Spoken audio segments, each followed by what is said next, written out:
Hindi ito isang simpleng hiwa. Ito ay isang sugat. Isang malalim at malupit na sugat na bumiyak hindi lang sa mamahaling tela ng bestida, kundi pati na rin sa puso ni Josefina Santos. Nakatayo si Fina sa harap ng kanyang trabaho, ang obra na pinagpuyatan niya ng isang buong linggo. Ang kulay tsampag na evening gown, na dapat sana isimbolo ng karangyaan at perpeksyon, ngayon ay may mahabang pila sa bandang baywang. Hindi ito aksidente. Kitang-kita sa gilid ng tela ang paulit-ulit na pagbaon ng isang matulis na bagay, tila ginawa ng may galit. Isang malamig na takot ang gumapang mula sa kanyang batok pababa sa kanyang gulugod. Hindi maaari, bulong niya sa sarili, ang mga daliri nanginginig habang marahang hinahaplos ang nasirang bahagi. Ang pangalan ng kliyente ay umalinggaw sa kanyang isip, Ginang Almeda. Isang AC client. Ang venue, La Perla, ang isa sa pinakamahal na restaurant sa GIS. At ang oras ng pagkuha, 1 oras mula ngayon. Napahawak si Fina sa kanyang dibdib. Ang pagkabog nito ay hindi na normal. Para itong isang ibong desperadong gustong kumawala sa hawla. Paano nangyari ito? Sino ang gagawa nito? Inalala niya ang bawat kilos niya. Maingat niyang isinabit ang bestida kagabi bago matulog. Siya lang at ang ate niya, si Carla, ang nasa bahay. Impossible. Hindi iyon magagawa ni Carla. Ang mukha ng kanyang yumaong ina ang biglang lumitaw sa kanyang isipan. Ang mga huling salita nito, habang hawak ang kanyang kamay sa banig ng karamdaman, ay kasing linaw ng sikat ng araw. Fina, anak. Alagaan mo ang ate mo. Kayo na lang dalawa ang magkasama sa mundo. Pangako mo sa akin. Napapikit si Fina. Isang butil ng luha ang pumatak mula sa kanyang mga mata, dumampi sa telang sutla.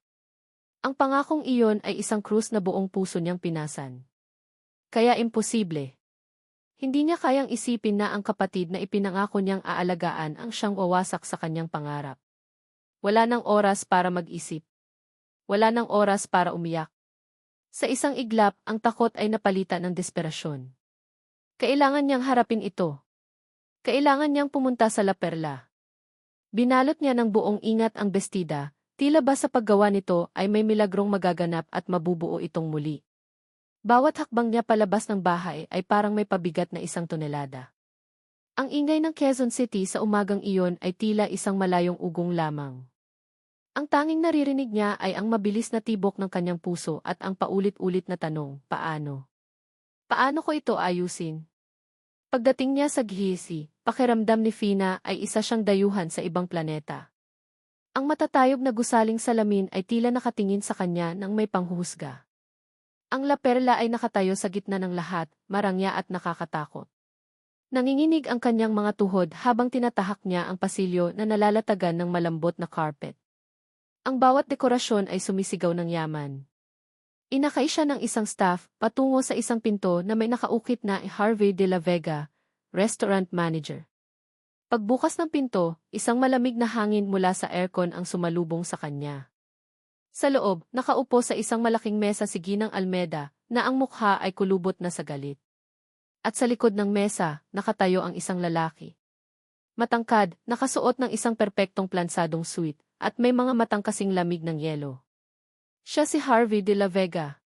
Hindi ito nagsasalita, ngunit ang paraan ng pagtingin niya kay Fina ay sapat na para maramdaman niyang isa siyang kahiyahiyang kulisap. Ano ito? Sigaw ni Ginang Almeda, itinuturo ang kahon na dala ni Fina. Halos 1 oras na akong naghihintay dito. Nasaan ang bestida ko? Maam, pasensya na po, nagsimulang magsalita si Fina, ang boses ay halos hindi marinig. Dahan-dahan niyang inilabas ang bestida at inilatag ito sa mesa. Isang nakabibinging katahimikan ang bumalot sa silid. Pagkatapos ay isang malakas na hininga mula kay Ginang Almeda. Diyos ko! Ano nang nangyari dito? Sinira mo! Sinira mo ang bestida ko. Maam, hindi ko po sinasadya. Pagdating ko po sa... Huwag ka nang magpaliwanag, putol ng Ginang. Wala akong pakialam sa mga palusot mo. May event ako ngayong gabi. Ano ang isusuot ko? Basahan? Napayuko si Fina, hindi na makatingin. Ang bawat salita ay parang isang sampal. Naramdaman niya ang pag-init ng kanyang mga pisngi. Gusto niyang magpaliwanag, ngunit alam niyang walang makikinig. Sa buong panahong iyon, nanatiling tahimik si Harvey de la Vega. Nakatayo lang siya, ang mga braso ay nakakrus sa dibdib, ang mga mata ay matalas na nakatitig kay Fina. Walang emosyon. Walang awa. Tanging isang malamig na pagsusuri na para bang kinikilatis niya ang isang bagay na mababang uri na naligaw sa kanyang teritoryo. Sir Harvey, baling ni Ginang Almeda sa kanya. Hindi ko matatanggap ito. Ang mananahing ito ay isang kahihiyan sa reputasyon ng iyong restaurant. Doon lang nagsalita si Harvey. Ang boses niya ay kalmado ngunit may bigat. Naiintindihan ko po ang inyong pagkadismaya, Ma'am Almeda. Ako na po ang bahala. Tumingin siya kay Fina. Miss Santos, tama? Tumango lang si Fina, hindi makapagsalita. Mayroon ka bang maibibigay na solusyon sa problemang ito? Tanong niya. Hindi ito isang tunay na tanong. Isa itong hamon, isang paraan para lalo siyang ipahiya. Sa puntong iyon, may kung anong nagbago sa loob ni Fina. Siguro ay ang alaala ng kanyang ina. Siguro ay ang natitirang piraso ng kanyang dignidad. Itinaas niya ang kanyang tingin at sinalubong ang mga mata ni Harvey. Ang kanyang mga mata ay napadako sa isang maliit na palamuti sa mesa ni Harvey, isang silver na paperweight na hugis bulaklak at may mga maliliit na kristal. At pagkatapos, sa brooch na suot niya sa kanyang simpleng blusa, isang regalo mula sa kanyang ina. Isang ideya ang biglang pumasok sa kanyang isip. Isang desperadong ideya. Mayroon po, sir, sabi niya, ang boses ay nanginginig pa rin, ngunit may bahid na ng determinasyon. Lumapit siya sa bestida. Sa ilalim ng mapanuring tingin ng dalawa, kinuha niya ang kanyang brooch. Mabilis ngunit maingat, sinimulan niyang ayusin ang tela sa paligid ng sugat, tinitiklop ito ng maisining na para bang bahagi talaga iyon ng disenyo. Ginamit niya ang brooch bilang sentro, isang pansamantalang pangkabit na nagmukhang isang mamahaling palamuti. Sa loob ng ilang minuto, ang malaking pilas ay naglaho. Sa halip, napalitan ito ng isang eleganteng drape na nagbigay ng bagong itsura sa bestida. Hindi ito perpekto, pero nailigtas nito ang sitwasyon. Napanganga si Ginang Almeda. Maging si Harvey ay nagpakita ng bahagyang pagkagulat, isang mabilis na pagkurap ng mga mata, isang halos hindi mapansing pag-angat ng isang kilay. Ngunit kasing bilis din itong naglaho. Okay na po ba ito, ma'am? Tanong ni Fina. Tumingin si Ginang Almeda mula sa bestida pabalik kay Fina, ang galit ay napalitan ng pagkamangha. Tumango ito. Hindi masama. Sige na, pwede na ito. Nakahinga ng maluwag si Fina. Salamat po. Pasensya na po ulit. Mabilis niyang inayos ang kanyang mga gamit, kabilang ang kanyang maliit na sewing kit. Gusto na lang niyang makaalis sa lugar na iyon. Hindi na niya kinuha ang bayad. Ang mahalaga ay natapos na ang bangungot. Salamat po, Sir Harvey, sabi niya kay Harvey, hindi na tumitingin. Mabilis siyang tumalikod at naglakad palabas ng opisina, dala ang kahihiyan at ang kakaibang pakiramdam ng isang maliit na tagumpay. Naiwan si Harvey sa kanyang opisina, pinapanood ang papalayong likod ni Fina. Nang tuluyan ng magsara ang pinto, ang kanyang tingin ay napunta sa sahig, sa tabi ng kinatatayuan kanina ni Fina. May isang bagay na kumikinang doon. Lumuhod siya at pinulot ito. Isang maliit na kareto ng sinulid. Ngunit hindi ito ordinaryong sinulid. Kulay ginto ito at may kakaibang kintab na pamilyar sa kanya. Ang tatak, Solil d'Or. Isang mamahaling brand mula sa France. Biglang bumigat ang kanyang paghinga. Ang mga pader ng kanyang malamig na opisina ay tila gumuho at dinala siya nito pabalik sa isang alaala, isang masakit na alaala. Ang tawa ng isang babae. Ang amoy ng mamahaling pabango. At ang parehong gintong sinulid na nakakalat sa sahig ng kanilang bahay. Ang sinulid na ginamit ng kanyang dating kasintahan, si Cynthia, para tahiin ang sarili nitong kasinungalingan. Mahigpit niyang kinuyom ang maliit na kareton sa kanyang palad, ang gilid nito ay bumaon sa kanyang balat. Ang bahagyang paghanga na naramdaman niya para kay Fina kanina ay biglang naglaho, napalitan ng isang pamilyar at mapait na damdamin, pagdududa. Nakatayo si Harvey de la Vega sa gitna ng kanyang tahimik na opisina, matagal matapos makaalis si Ginang Almeda. Ang katahimikan ay mabigat, halos nakakabingi. Ang tanging gumagalaw ay ang kanyang dibdib na may marahan ngunit mariing paghinga. Sa kanyang nakakuyom na palad, nararamdaman niya ang matulis na gilid ng maliit na kareto ng sinulid, na tila maliliit na karayom na tumutusok sa kanyang balat. Solil d'Or. Ang pangalan ng tatak ay parang isang laso na bumabalik sa kanyang dila. Hindi niya kailangang pilitin ang sarili na alalahanin. Ang alaala ay kusang dumating, isang agos ng mapait na tubig na lumulunod sa kanya. Isang apartment sa Makati. Halos wala ng laman maliban sa mga kahon. At sa sahig, sa gitna ng alikabok at mga basag na pangarap, ay nagkalat ang mga sinulid na ginto. Si Cynthia, ang kanyang magandang kasintahan, ang kanyang mapapangasawa, ay mahilig sa mga ito. It reminds me of our golden future, mahal, sabi nito sa kanya, habang ang mga ngiti nito ay kasingkinang ng mga sinulid na iyon. Ngunit wala nang kinabukasan. Ang natira na lang ay isang sulat na nagsasabing sorry, at isang bank account na halos wala ng laman. Isang malaking halaga na para sana sa kanilang kasal, sa kanilang bahay, ay nawala. Kinuha ni Cynthia, ang babaeng pinagkatiwalaan niya ng kanyang puso at ng pera ng kanyang pamilya. Napapikit si Harvey, ang kanyang panga ay nagtiim. Ang sakit ay sariwa pa rin, isang sugat na hindi kailanman naghilom. Dahil sa nangyaring iyon, ipinangako niya sa sarili, hindi na siya magiging tanga. Hindi na siya muling magtitiwala ng basta-basta, lalo na sa mga taong ang tanging puhunan ay ang kanilang maamong mukha. Ang babae kanina, si Fina Santos, mayroon siyang ganoong mukha. Maamo. Inosente. Ang paraan ng pagtingin nito, na puno ng takot at hiya, ay kayang lumusaw ng kahit anong puso. Ngunit alam na ni Harvey. Natutunan na niya sa pinakamasakit na paraan na ang pinakamatamis ng ngiti ang nagtatago ng pinakamapait na lason. Biglang tumunog ang telepono sa kanyang mesa, marahas na pumutol sa kanyang pag-iisip. Nakita niya ang pangalan sa screen, Yedagi Vega, Dese. Ang kanyang ama. Huminga siya ng malalim bago sagutin. Yes, Father. Harvey, sabi ng boses sa kabilang linya, malamig at walang anumang init. I received a report. May insidente raw kanina sa La Perla involving Irek Almeda. It's been handled, Father, sagot ni Harvey, ang boses ay formal at kontrolado. Handled? Your idea of handled is letting E-B-list seamstress almost ruin our relationship with prime client. This restaurant must be perfect. No mistakes. No exceptions. Naiintindihan mo ba, Harvey?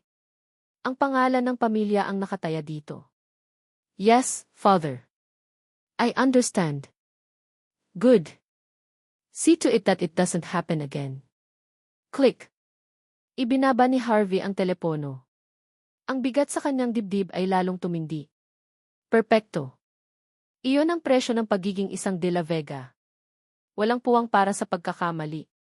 Walang puwang para sa kahinaan. At si Fina Santos, sa umagang iyon, ay kumatawan sa lahat ng ayaw niya, kaguluhan, pagkakamali at kawalan ng profesionalismo. Umupo siya sa kanyang silya at tinawagan ang kanyang assistant. Carla, I want you to blacklist a supplier. Ang pangalan ay Josefina Santos. Ayokong makita ang pangalan niya sa kahit anong transaksyon ng La Perla. Understood. Yes, sir, mabilis na sagot ng assistant. Pagkatapos ng tawag, sinubukan niyang bumalik sa trabaho, sa mga report, sa mga numero. Ngunit ang imahe ni Fina Santos ay pilit na bumabalik. Binuksan niya ang kanyang computer at pinanood ang key footage mula sa lobby. Nakita niya itong pumasok. Ang balikat nito ay hiyang-hiya na nakayuko. Ang mga kamay nito ay mahigpit na nakahawak sa kahon ng bestida, na para bang iyon ang tanging bagay na pumipigil sa kanya na matumba. Mayroong hindi maikakailang takot at pagkataranta sa kanyang mukha. Walang bahid ng pagkukunwari. Walang sign ng panloloko. At pagkatapos, pinanood niya ang eksena sa loob ng kanyang opisina. Nakita niya ang sarili, nakatayo na parang isang berdugo. At nakita niya kung paano, sa gitna ng kahihiyan, ay nagawa pa rin itong makahanap ng solusyon. Mabilis. Malikhain. Iyon ay isang bagay na nirerespeto niya, ang kakayahang mag-isip sa gitna ng pressure. Isinara niya ang video, bahagyang nainis sa sarili. Bakit niya pa ito pinanood? Maya-maya pa ay tumawag muli ang telepono. Si Ginang Almeda. Naghanda si Harvey para sa isa pang reklamo. De la Vega, sabi ng ginang, ngunit ang tono nito ay ibang-iba na. I just want to say, the brooch idea was brilliant. Everyone at the party is asking about the nightgown. They think the design is unique. Pwede ko bang makuha ang contact number ng mananahi? I want to hire her for FI Foundation's anniversary event. Natigilan si Harvey. Ito ang eksaktong kabaligtaran ng inaasahan niya. Ang isang sakuna ay naging isang tagumpay dahil sa babaeng iyon. Napatingin siya sa nakasulat sa kanyang notepad, Josefina Santos. Blacklist. Sumagi sa isip niya ang utos ng kanyang ama. Perfect. No mistakes. Ang pagtanggi sa isang AC client ay isang malaking pagkakamali. Of course, ma'am, sabi ni Harvey, ang mga salita ay tila dumaan muna sa naggangalit niyang mga ngipin. I'll have my assistant send you her details right away. Pagkababa ng telepono, isang pakiramdam ng pagkatalo ang kanyang naramdaman. Kahit ayaw niya, napilitan siyang bigyan ng isa pang pagkakataon ang babaeng iyon. Habang iniisip niya ito, isang notifikasyon ang lumabas sa kanyang computer screen. Isang bagong email. Walang pangalan ng nagpadala, isang random na kombinasyon lamang ng mga letra at numero.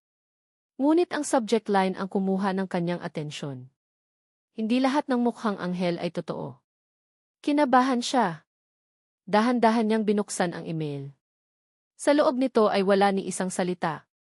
Tanging isang litrato. Isang litratong kuha mula sa malayo, medyo malabo, ngunit malinaw pa rin. Si Faina Santos. Nakatayo siya sa isang medyo madilim na kanto, sa labas ng isang murang kapihan. At kausap niya ang isang lalaki. Isang lalaking nakasuot ng maruming sando, may mga tattoo sa braso, at may itsurang hindi mapagkakatiwalaan. Nakikipag-usap si Fina dito, ang kanyang mukha ay seryoso, at tila may isang bagay na inaabot dito. Biglang bumalik ang lamig sa buong katawan ni Harvey. Ang bahagyang pagdududa sa kanyang sariling hinala kanina ay biglang naglaho, napalitan ng isang malamig na kasiguraduhan. Ito na iyon! Ang bulong ng pamilyar na boses sa kanyang isipan. Ang boses ng karanasan, ang boses ng sakit. Ginamit niya ang mouse para i-zoom in ang litrato. Bawat piksel ay tila nagiging isang piraso ng katibayan laban sa babae. Ang seryosong mukha ni Faina, hindi ito mukha ng isang inosenteng biktima. Sa isip ni Harvey, ito ang mukha ng isang taong nakikipagtransaksyon. At ang lalaki, malinaw na hindi ito isang disenteng kakilala. Mukha itong kolektor, isang goon. Sino ang lalaking ito? Ano ang kanilang pinag-uusapan? Pera. Isang kasunduan. Ang mga piraso ng palaisipan ay nagsimulang magkabit-kabit sa isip ni Harvey, bumubuo ng isang larawan na pamilyar at kasuklam-suklam. Ang sirang bestida. Ang kanyang pagdating sa La Perla na puno ng drama. Ang aksidenteng ipagkakahanap niya ng solusyon. Ang paghanga ni Ginang Almeda. Ang paghingi nito ng kanyang numero. At ngayon, ang litratong ito. Hindi kaya lahat ng ito ay isang malaking palabas? Isang plano para makuha ang atensyon ng isang mayaman na kliyente. Isang paraan para makapasok sa mundo kung saan malaki ang pera. Muling sumagi sa isipan niya si Cynthia. Ganito rin nagsimula ang lahat. Mga maliliit at tila inosenteng pakiusap, mga kwento ng kahirapan, mga pangakong natutunaw. Natuto na siya. Hindi na siya dapat nag-alinlangan pa. Tiningnan niyang muli ang litrato sa screen, pagkatapos ay ang gintong sinulid na nakapatong pa rin sa kanyang mesa. Ang litrato at ang sinulid. Dalawang bagay na walang koneksyon, ngunit sa isipan ni Harvey, ito na ang selyo ng katotohanan. Sila ang ebidensya ng isang panlolokong pinagplanuhan. Ang babaeng may dalang gintong sinulid at ang babaeng nakikipagkita sa madidilim na eskinita. Para sa kanya, iisa lang sila. Isang mapait na ngiti ang sumilay sa kanyang mga labi. Ang paghanga na naramdaman niya kanina ay parang isang masamang biro. Ang utos na ibigay ang numero ni Fina kay Ginang Almeda ay tila isang pagkakamali na kailangan niyang panagutan. Ngunit ngayon, hindi na siya magrereklamo. Gagamitin niya ito. Papasukin niya ang babae sa kanyang mundo, pero sa pagkakataong ito, siya ang maihawak ng mga baraha. Siya ang magmamasid. Siya ang maghihintay. At sa oras na magkamali ito, sa oras na lumabas ang tunay nitong kulay, nandoon siya para isampal sa mukha nito ang katotohanan. Isinara niya ang email. Hindi niya ito binura. Hinayaan niya lang itong manatili sa kanyang inbox, isang paalala. Dinampot niya ang gintong sinulid. Sa halip na itapon ito sa basurahan, maingat niyang binuksan ang isang maliit na drawer sa kanyang mesa. Inilagay niya ito sa loob, kasama ng mga lumang business card at mga pen na hindi na nagsusulat. Isang piraso ng ebidensya na naghihintay ng tamang panahon. Hindi ako magiging tanga, bulong niya sa hangin ng kanyang opisina. Hindi na muli. Ang pag-uwi ni Fina ay parang paglangoy sa malapot na putik. Bawat hakbang papasok sa kanilang maliit na apartment ay mabigat. Ang amoy ng sinulid at tela na dati nagbibigay sa kanya ng ligaya ay parang nanunumbat ngayon. Pagod na pagod siya, hindi dahil sa pisikal na gawain, kundi sa emosyonal na dagok na tinamo niya. Pabagsak siyang naupo sa gilid ng kanyang kama, ramdam ang bigat sa kanyang mga balikat. Muli niyang nakita sa kanyang isipan ang malamig na mga mata ni Harvey de la Vega, ang galit sa mukha ni Ginang Almeda, ang nakakahiyang sandali sa loob ng marangyang opisina na iyon. Napayuko siya, ipinikit ang mga mata. Pakiramdam niya, lumiit siya ng husto, na para siyang isang basahang itinapon sa isang sulok. Fina! Nandyan ka na pala. Nag-angat ng tingin si Fina. Si Carla, ang kanyang ate, ay lumabas mula sa kusina, may dalang isang basong tubig. Ang mukha nito ay puno ng pag-aalala. Kumusta? Anong nangyari? Tanong nito, umupo sa tabi niya at hinaplos ang kanyang likod. Umiling lang si Fina, hindi makapagsalita. Ang kahihiyan ay bumara sa kanyang lalamunan. Hayaan mo na yun, sabi ni Carla sa malumanay na boses. Hindi mo kasalanan. Baka may sumabotahe sa'yo. Alam mo naman, dito sa atin, maraming naiinggit sa galing mo. Ang mga salita ng kanyang ate ay parang isang mainit na kumot sa nanlalamig niyang puso. Iyon mismo ang gusto niyang marinig. Na hindi niya kasalanan. Na biktima lang siya. Sumandal siya sa balikat nito. Hindi ko alam, ate. Sobrang nakakahiya. Ang tingin sa akin ng manager, para akong isang kriminal. Hayaan mo na ang mayabang na iyon. Hindi niya alam kung gaano kakahusay, patuloy ni Carla. Ang mahalaga, umuwi ka ng ligtas. Pera lang yan, kikitain ulit natin. Ang mahalaga, magkasama tayo. Niyakap ni Fina ang kanyang ate. Sa kabila ng lahat ng nangyari, maswerte pa rin siya. Mayroon siyang kapatid na karamay. Ang pangako niya sa kanilang ina ay hindi isang pasanin, kundi isang biyaya. Hindi niya napansin ang saglit na pagbabago sa mga mata ni Carla, isang kislap na hindi matukoy, na mabilis ding naglaho. Sa mga sumunod na oras, sinubukan ni Fina na ibaling ang kanyang isip sa ibang bagay. Naglinis siya ng bahay, nag-ayos ng mga gamit. Ngunit sa tuwing mapapadaan siya sa kanyang makinang panahi, bumabalik ang bigat sa kanyang dibdib. Paano na ang pangarap niyang magkaroon ng sariling talyer? Ang insidenteng ito ay isang malaking mansa sa kanyang pangalan. Biglang tumunog ang kanyang cellphone. Isang hindi pamilyar na numero. Nag-atubili siyang sagutin, iniisip na baka tauhan ito ni Harvey de la Vega para singilin siya sa nasirang bestida. Ngunit sa huli, pinindot niya ang answer button. Hello, sabi niya, ang boses ay mahina. Hello, I'm speaking with Ethas Josefina Santos. Isang boses ng isang babaeng may edad, formal at malinaw. Sino po sila? This is Elena Almeda. Natigilan si Fina. Ang puso niya ay nagsimulang kumabog ng mabilis. Ginang Almeda. Pasensya na po talaga ulit sa nangyari kanina. Hisha, calm down, putol nito, at sa pagkakataong ito, may halong tawa sa boses nito. I'm not calling to complain. In fact, I'm calling to praise you. That brooch idea was brilliant. Everyone loved your gown. They said it was unique. You saved the night. Hindi makapaniwala si Fina. Talaga po? At dahil dyan, mayroon akong proposal para sa'yo. Ang foundation na tinutulungan ko ay magkakaroon ng isang charity ball sa susunod na buwan. At gusto kong ikaw ang gumawa ng mga uniforme para sa lahat ng event staff. It's a big project. Are you interested? Napatayo si Fina, hawak ang telepono ng mahigpit. Ang mga salita ni Ginang Almeda ay parang musika. Isang malaking proyekto. Isang pagkakataon. Isang pag-asa. Opo. Opo, ma'am. Interesado po ako. Maraming salamat po, halos pasigaw niyang sabi. Ang mga luha ng tuwa ay nagsimulang mamuo sa kanyang mga mata. Makalipas ang isang araw, muling tinahak ni Fina ang daan patungong La Perla. Ngunit sa pagkakataong ito, iba na ang pakiramdam. Ang kanyang mga balikat ay hindi na nakayuko. Ang kanyang mga hakbang ay mas may tiwala.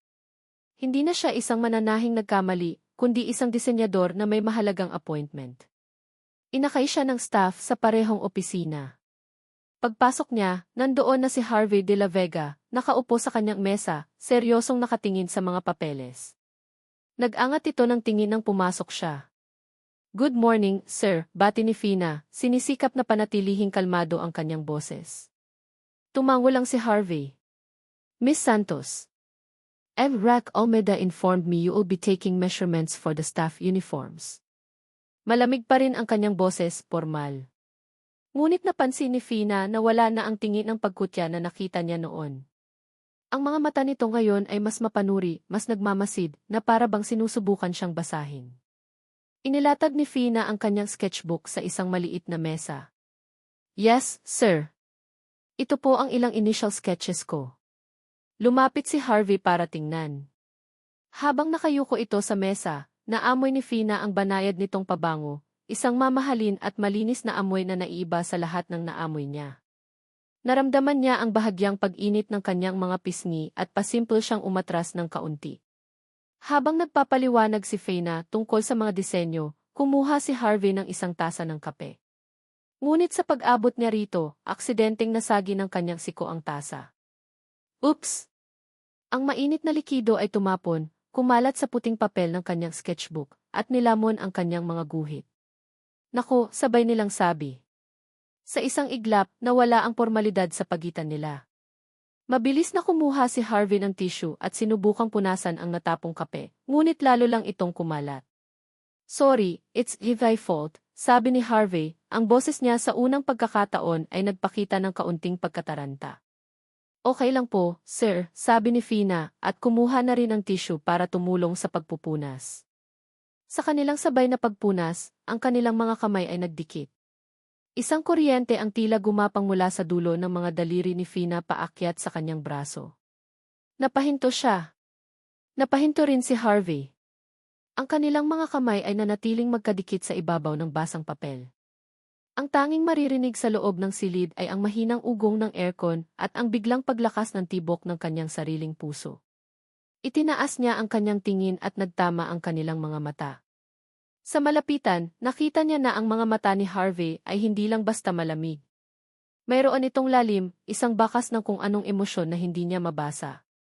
Mabilis na binawi ni Harvey ang kanyang kamay na para bang napaso. "I'm sorry," ulit niya, bumalik sa kanyang formal na tono.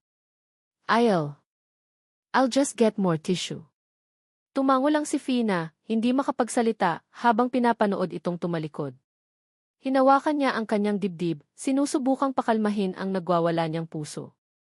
Matapos ang insidente, naging mabilis ang kanilang usapan. Kinuha ni Fina ang mga kailangang sukat at impormasyon at mabilis na nagpaalam. Habang naglalakad siya palabas ng La Perla, hindi niya mapigilang hawakan ang kanyang mga daliri. Ramdam pa rin niya ang init ng kamay ni Harvey. Isang maliit na ngiti ang sumilay sa kanyang mga labi. Siguro, hindi naman pala ito masamang araw. Nasa lobby na siya, papalabas na ng gusali, nang biglang mag-ring ang kanyang cellphone. Nakita niya ang pangalan sa screen, Ate Carla. "Hello, ate," masaya niyang bati. Ngunit ang boses na sumagot sa kanya ay hindi kalmado. Ito ay puno ng takot. Basag at nanginginig. "Fina! Fina, tulungan mo ako," sigaw ni Carla sa kabilang linya. "May mga lalaking humahabol sa akin." "Fina, parang awa mo na, tulong." Biglang naglaho ang lahat ng kilig at pag-asa na naramdaman ni Fina. Napalitan ito ng isang pamilyar na lamig. Ang lamig ng takot. Matagal nang nakauwi si Fina Santos, ngunit si Harvey de la Vega ay nanatili sa kanyang opisina, nakatitig sa bintana kung saan tanaw ang mga kumikinang na ilaw ng bis. Hindi ang mga ilaw ng syudad ang nakikita niya, kundi ang eksena kanina, ang pagkadikit ng kanilang mga kamay sa ibabaw ng basang papel. Ramdam pa rin niya ito. Ang init. Ang lambot. Ang kuryenteng gumapang sa kanyang balat na hindi niya inaasahan. Ano ba itong nangyayari sa akin? Tanong niya sa sarili, bahagyang nainis. Isang linggo na ang nakalipas mula nang matanggap niya ang email na iyon. Isang linggo na niyang sinasabi sa sarili na si Faina Santos ay isang manloloko, isang oportunista na katulad ni Cynthia. Ngunit ang isang segundong pagdampi ng kanilang mga kamay ay nagawang sirain ang pader na isang linggo niyang itinatayo. Ang kanyang pagkalito ay nagiging isang uri ng galit. Galit sa sarili dahil sa kahinaan. Galit sa babae dahil sa epekto nito sa kanya. Kailangan niya ng kontrol. Kailangan niya ng mga sagot, hindi mga emosyon. Kinuha niya ang kanyang telepono at nag-dial ng isang numero mula sa isang lumang business card na nakatago sa kanyang wallet. Reyes Investigations, sagot ng isang magaspang na boses. Effie Reyes, this is Harvey De La Vega. De La Vega. Long time no see. Anong may paglilingkod ko sa inyo? Hindi nagpaligoy-ligoy si Harvey. I need a background check on someone. Her name is Josefina Santos. Isang mananahi. I'm forwarding you an anonymous email received. I want to know who sent it, and I want to know everything about the people in the picture. Consider it done, sir. You'll have the report soon. Pagkababa ng telepono, bahagyang gumaan ang pakiramdam ni Harvey. Ngayon, mayroon ng propesyonal na gumagalaw. Mayroon ng datos na darating. Ngunit habang sinusubukan niyang bumalik sa trabaho, sa mga spreadsheet at mga proyekto para sa restaurant, ang isip niya ay patuloy na lumilipad. Nakikita niya muli ang pagkataranta sa mukha ni Fina nang matapon ang kape. Ang paraan ng pag-aalala nito sa kanyang sketchbook. Ang saglit na pagtama ng kanilang mga mata. Mayroong isang bagay doon, isang sinseridad na mahirap baliwalain. O baka naman magaling lang talaga siyang umarte. Sabi ng malamig na boses sa kanyang isipan. Hindi na niya natiis. Ang paghihintay sa report ng investigador ay parang isang mabagal na pagpapahirap. Kailangan niyang makita sa sarili niyang mga mata. Kailangan niyang patunayan sa sarili na ang kanyang mga hinala ay tama. Kinabukasan, pagkatapos ng kanyang trabaho, ginawa ni Harvey ang isang bagay na hindi niya karaniwang ginagawa. Minaneho niya ang kanyang mamahaling sasakyan palabas ng gihis at pumasok sa masikip at maingay na mga kalsada ng Quezon City. Ginamit niya ang address na nakuha niya mula sa mga papeles ni Fina. Ipinark niya ang kanyang kotse sa isang di kalayuang eskinita, kung saan hindi ito gaanong kapansin-pansin. Mula roon, tanaw niya ang maliit na apartment na tinitirhan ni Fina. Pakiramdam niya ay isa siyang kontrabida sa pelikula, nagmamasid mula sa dilim. Ngunit hindi niya mapigilan ang sarili. Ilang oras siyang naghintay. Gabi na. Nagsimula na siyang mainip at pagdudahan ang kanyang ginagawa. Ano bang ginagawa ko dito? Para akong tanga. Akmang paandarin na niya ang sasakyan nang biglang bumukas ang pinto ng apartment. Lumabas si Fina. Hindi ito nakasuot ng uniforme ng isang mananahi, kundi isang simpleng t-shirt at pantalon. Ngunit ang itsura nito ay hindi simple. Balisa. Takot. Lumingalinga ito na parang may hinahanap bago nagsimulang maglakad ng mabilis. Sinundan siya ni Harvey, naglalakad ng may distansya. Pumasok si Fina sa isang madilim at makipot na eskinita, isang lugar na hindi niya gugustuhing puntahan kahit may kasama pa siya. Huminto si Harvey sa bukana, nagtago sa likod ng isang poste. Sa ilalim ng isang nag-iisang ilaw na andap-andap, nakita niya ang eksena. Naroon si Fina. At sa harap niya, ang lalaking nasa litrato. Ang lalaking may mga tatoo at mukhang mapanganib. Nasaan na, sabi ng lalaki, ang boses ay mababa at nagbabanta. Nakita ni Harvey na kinuha ni Fina ang isang makapal na puting sobre mula sa kanyang bag, nanginginig ang kamay nito habang inaabot iyon. Heto na po. Pakiusap, wag niyo na pong sasaktan ang ate ko. Kinuha ng lalaki ang sobre, binuksan ito at sinilip ang laman. Isang ngisi ang gumuhit sa mukha nito. Kulang to. Po, gulat na tanong ni Fina. Pero yan po ang sinabi niyo sa text. Yan po ang lahat ng naipon ko. Wala na po akong ibang pera. Interes lang yan sa utang ng ate mo, sabi ng lalaki, isinuksok ang sobre sa kanyang bulsa. Marami pa siyang babayaran. Sabihin mo sa kanya, magpakita na siya sa akin. Kung hindi, baka sa susunod, hindi na lang simpleng pananakot ang gawin ko. Nakita ni Harvey kung paano nang hina ang mga tuhod ni Fina. Napahawak ito sa pader para alalayan ang sarili. Ang kanyang mga mata ay nagsimulang mamasa. Pakiusap, Pody. Ang narinig ni Harvey na bulong nito, ang boses ay basag na sa pag-iyak. Pakiusap, pamilya ko, di. Ang mga salitang iyon ay tumama kay Harvey na parang suntok sa sikmura. Pamilya ko. Iyon ba ang dahilan? Ngunit ang malamig at mapanghusgang bahagi ng kanyang pagkatao ay mabilis na naghanap ng ibang paliwanag. Isang pamilyang may utang. Isang kapatid na may problema. Hindi ba iyon ang perpektong kwento para mangakit ng simpatsya? Para makahanap ng isang mayamang tagapagligtas. Ang mga salitang iyon ay tumama kay Harvey na parang suntok sa sikmura. Pamilya ko. Iyon ba ang dahilan? Ngunit ang malamig at mapanghusgang bahagi ng kanyang pagkatao ay mabilis na naghanap ng ibang paliwanag. Isang pamilyang may utang. Isang kapatid na may problema. Hindi ba iyon ang perpektong kwento para mangakit ng simpatsya? Para makahanap ng isang mayamang tagapagligtas. Tumalikod ang lalaki at naglakad paalis, iniwan si Fina na nakasandal sa pader, umiiyak ng tahimik sa dilim. Pinanood siya ni Harvey mula sa kanyang pinagtataguan. Ang bawat hikbi nito ay dapat sana inagdulot sa kanya ng awa, ngunit sa halip, nagdulot ito ng isang pamilyar na pakiramdam ng pag-iingat.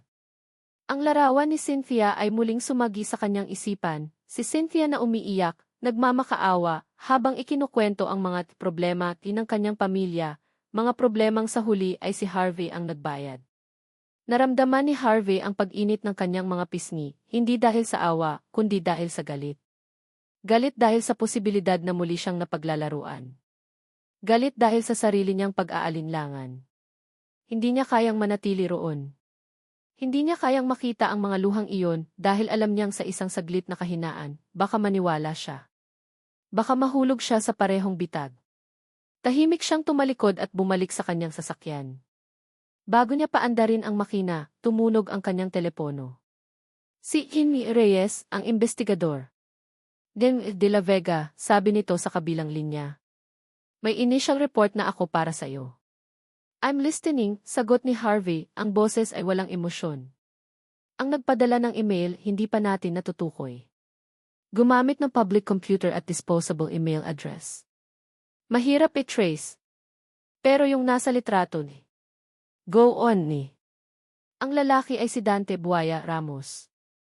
Isang kilalang loan shark at enforcer sa lugar na iyon. May mga record ng pananakot at physical assault. Kinuyom ni Harvey ang manibela. Tama ang hinala niya. At ang babae si Josefina Santos. Malinis ang record. Walang bisyo, walang utang. Pero ano, tanong ni Harvey na inip. Ang kapatid niya, si Carla Santos. Iba ang kwento. May malaking utang sa sugal. Ilang beses nang nasangkot sa gulo dahil sa hindi pagbabayad. At ang lalaking kausap ni Fina siya po ang naniningil sa utang ni Carla. Isang nakabibinging katahimikan ang namayani sa loob ng kotse. Ang impormasyon ay parang isang susi na nagbukas sa lahat ng pinto. Ang lahat ay biglang naging malinaw. Ang sirang bestida. Ang pag-iyak. Ang pakikipagkita sa eskinita. Ang pera. Ang lahat ay konektado, hindi sa kanya, kundi sa kapatid niya. Si Fina ay hindi ang manloloko. Siya ang tagasalo. Ang tagapagligtas ng sarili niyang kapatid. Isang alon ng hiya ang bumalot kay Harvey.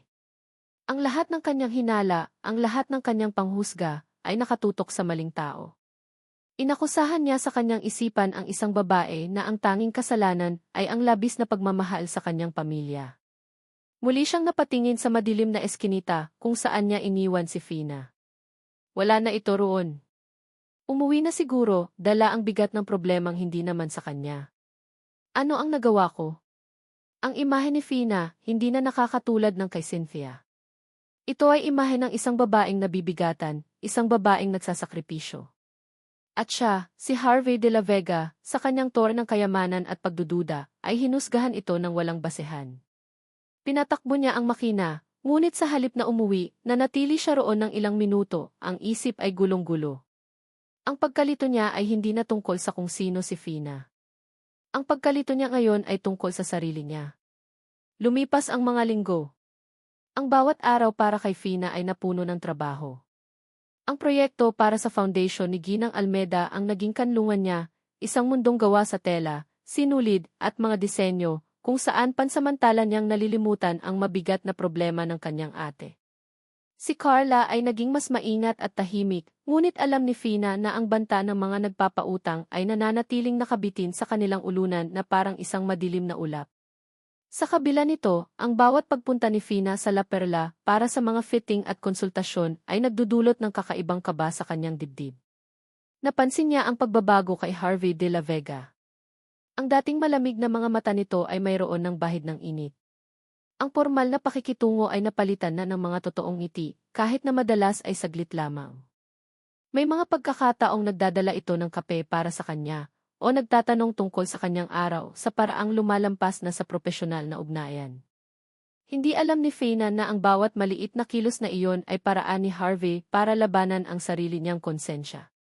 Mula nang malaman niya ang katotohanan tungkol kay Carla, isang mabigat na pakiramdam ng pagkakasala ang bumalot sa kanya. Hinusgahan niya si Fina. May naliit. At ngayon, sa tuwing nakikita niya ang pagod ngunit determinadong mukha nito, lalong tumitindi ang kanyang pagsisisi. Dumating ang gabi ng charity ball.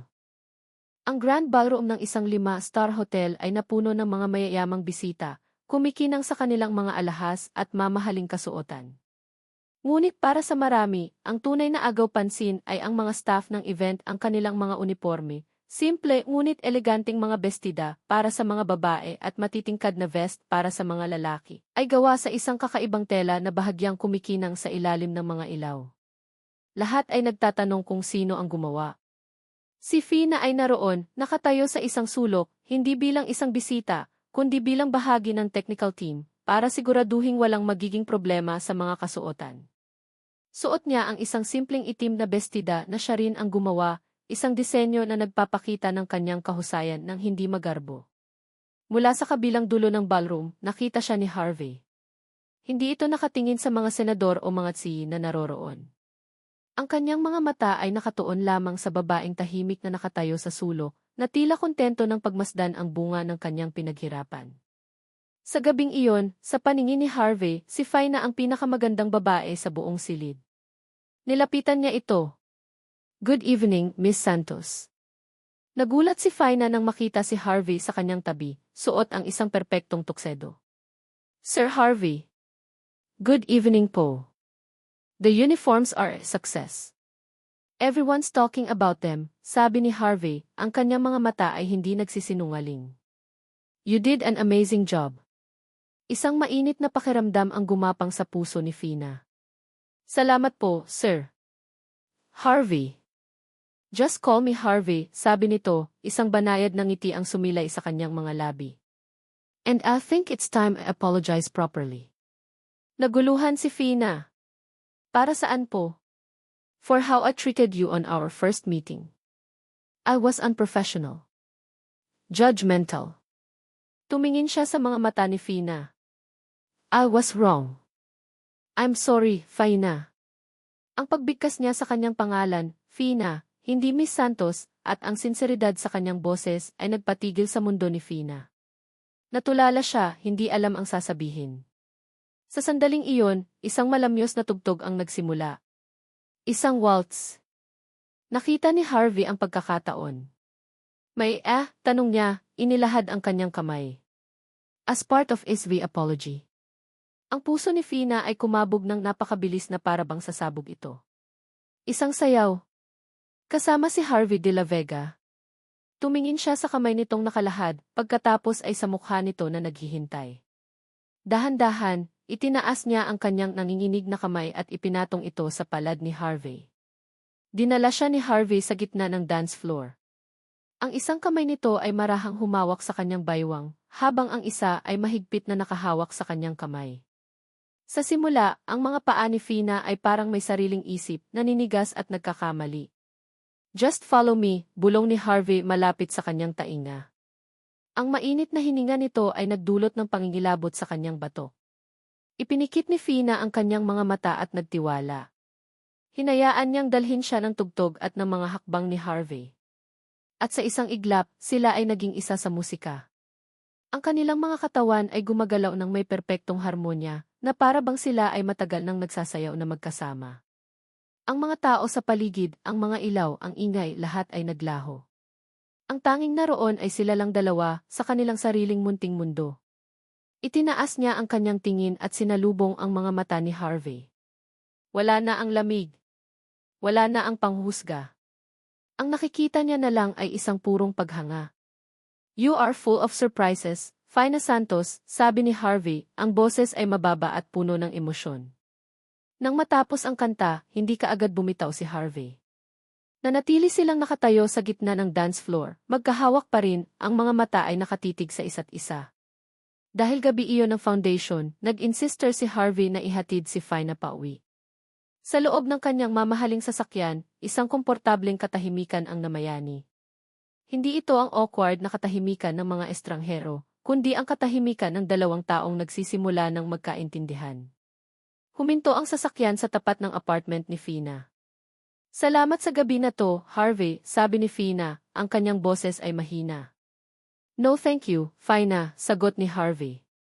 Pareho silang hindi gumagalaw, ayaw pang tapusin ang sandali. Dahan-dahan, lumapit ang mukha ni Harvey sa kanya. Nakita ni Fina ang pagpikit ng mga mata nito. Ito na. Hahalikan siya ni Harvey. Ipinikit na rin niya ang kanyang mga mata, naghihintay. Ang kanyang puso ay handa nang tumalon palabas ng kanyang dibdib. Ngunit sa huling segundo, huminto si Harvey. Dumilat siya at bahagyang umatras. I think I should go, sabi nito, ang boses ay medyo basag. Good night, Fina. Good night, sagot ni Fina, bahagyang nadismaya ngunit naiintindihan. Bumaba siya ng sasakyan at pinanood itong umalis. Napahawak siya sa kanyang labi, ang multo ng isang halik ay naroon pa rin. Nakangiti siyang pumasok ng kanilang pinto, pakiramdam niya ay lumulutang siya sa alapaap. Sa wakas, pagkatapos ng lahat ng unos, may bahaghari.